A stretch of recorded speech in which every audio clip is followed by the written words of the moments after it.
ব্যাংকের ব্যবসা তো বন্ধ করা কোনো বিবেচনাপূর্ণ সরকারের পক্ষে গ্রহণযোগ্য নয়।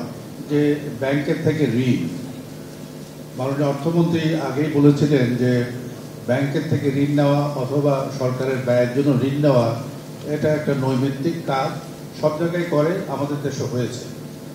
এর সাথে আপনি একটা বিবেচনা করেন যে ব্যাংকে তো মানুষ টাকা জমা রাখছে, ব্যাংক সেই জন্য সুদ দেয়।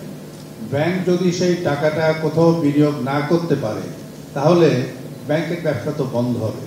ব্যাংকের ব্যবসা তো বন্ধ করা কোনো বিবেচনাপূর্ণ সরকারের পক্ষে গ্রহণযোগ্য নয়।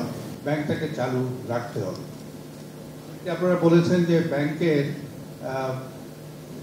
নন পারফর্মিং লোন ইত্যাদি, নন পারফর্মিং লোনের যে আপনি অঙ্কটা দেখেন, এটা একদিনের নয়, দীর্ঘদিন থেকে হয়েছে। দীর্ঘ সময়ে বিভিন্ন কারণে, কখনো অর্থনৈতিক অবস্থার জন্য, কখনো ব্যাংকের ম্যানেজমেন্টের দুর্বলতার জন্য হয়েছে। এবং যেটা আওয়ামী লীগ সরকারের প্রতিশ্রুতি সে হলো এনপিএলকে কমিয়ে আনা, এবং তার সাথে সাথে এনপিএল হলে, নন পারফর্মিং লোন হলে যে ব্যাংকের যে সকল ক্যাপিটাল, রিস্ক ওয়েটেড ক্যাপিটাল রাখতে হয় সেগুলোকে সুনিশ্চিত করা। এটা আওয়ামী লীগ নির্বাচনী ইশতেহারে আছে, যেটা বাস্তবায়ন করা হবে। আর একটি কথা আমাদের মনে রাখা দরকার, সে হলো কার্যাবলী যদি বাধাগ্রস্ত হয় তাহলে তার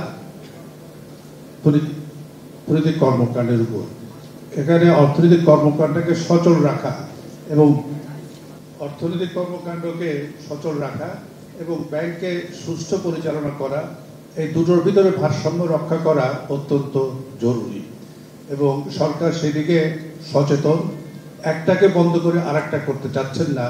অনেকে মনে করেন যে এই ব্যাংকের এটা বন্ধ করা হোক, একে শাস্তি দেওয়া হোক, সেগুলো আছে, সেগুলো যে করা হবে না বলছি না।